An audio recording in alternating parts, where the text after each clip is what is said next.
and to our chairperson, the chairman of ipdci, Mr. Del Rosario. I'm trying to pronounce the Filipino surnames. It's very difficult for me. I am from the south. I'm not even from any other. I'm from the south of Africa. So I'm a South African. It's very difficult for me. I'm used to the English surnames and my own Zulu surnames. But having said that, good evening, everyone, and thank you for inviting me. Salamat po. As the chairman has explained to you, my name is Ntombizodwa.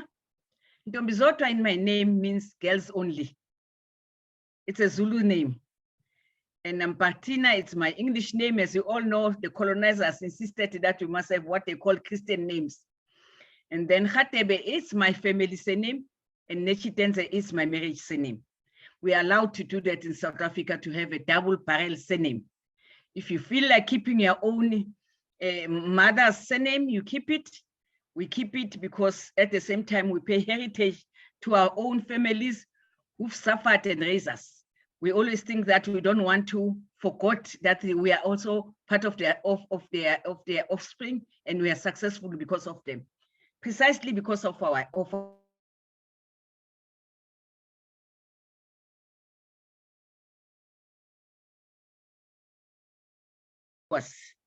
around the globe, even in Philippines. That yesterday we celebrated the 29th celebration of the freedom and independence of South Africa.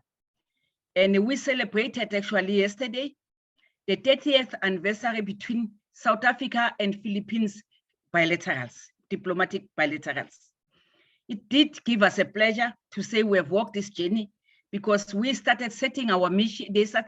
Philippines set their mission in South Africa in 1994, in February 1994, immediately after the election, the elections, democratic elections, under the leadership of Nelson Mandela. As you all remember, he's the only state's leader that visited Philippines, precisely because the reasons why he visited Philippines, Mandela was very political conscious of what transpired in the world. I think his 27 years in prison had given him an insight to learn. As you all know, he was a lawyer by profession. He was a son from the royal kingdom of the Xhosa people in the Eastern Cape, and he had felt the wrath of the apartheid him and his fathers felt. His father was a king of the Xhosa people, and they moved them by force because they did not allow the colonization to another village. But in that time in South Africa, every children who were coming from the royal family had the privilege of being educated. He is among the first one to have been educated, because in the white university at that time, that's called Witwatersrand. It's among the top 200 universities even today in South Africa. Him and Piklika Seme and Langalbalele Dube were the most educated people, and who founded the African National Congress, the liberation movement that fought for our freedom today, that some of us joined 20 years later after Mandela was incarcerated. That is the ruling party today. But having said that, I'm also excited today to facilitate it whenever I spoke about the youth, in particular, the education in diplomacy and part of it, because in 1994, I vividly recall, we got our freedom. And I was a young person at that time. I vividly recall how I carried what today you could call diplomacy, but at that time I called a freedom flag, fighting for my freedom. I was enthusiastic, I was determined, I knew I would win it irrespective of what happened. In my opening statement, I said, one of the reasons why I always think we must tell the world, as the Jews tell their own stories today, 60 years after the Holocaust. We all South Africans, we always tell our story, 29 years into our freedom, precisely to encourage people, to show people the journey we have traveled, but also because our struggle was the longest ever served struggle.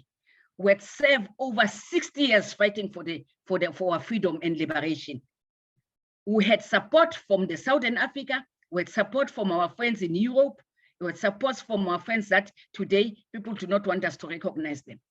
But that carried us along, especially as the young people. Myself, I've been in jail, I've been exiled, I've been harassed. But here I am today. What always say to me, what do we talk about today? I always say to you, I'm a child born poor, from a squalor, from laborers, and here I am today. That set an example. And why am I here today? It's because I was focused, I was clear what I want, and I focus on my education so that that could be my background. It is that conviction that has set me today from the squalor camp of Brakpan and Sakane, where there was racial segregation, to the Manila being an ambassador. It is the same struggle and the conviction that has taken me away to become the executive and the first woman to have had at the government second intervention.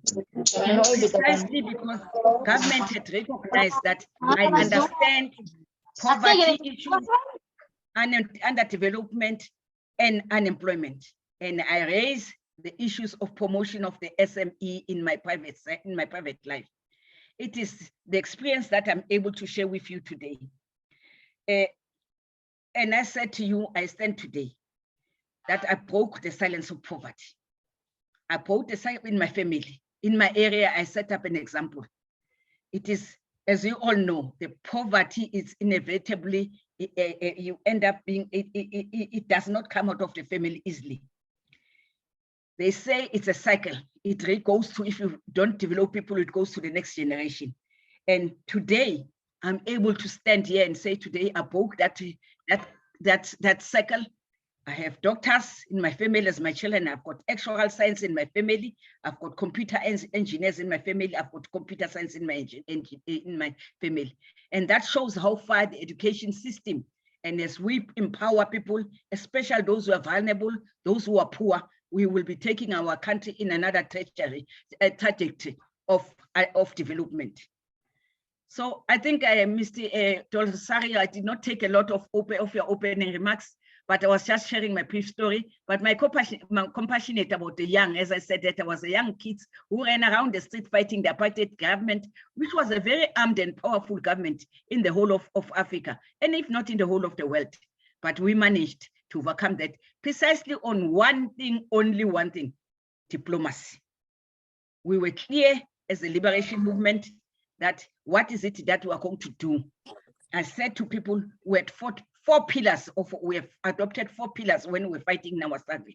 Was one, internationalism, which is diplomacy in its own base. Was one, second was education.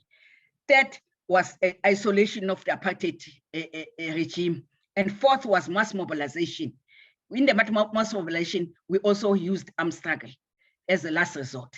So we have used that clearly, and to make sure that we channel and we push the message and isolate the apartheid government in the whole world. And we succeeded, and we got our freedom. We forced them to come to the negotiating tables, because that's what diplomacy is all about. Because if you do not have the strategy and the focus, there is nothing you can achieve. Thank you very much. And we can go ahead.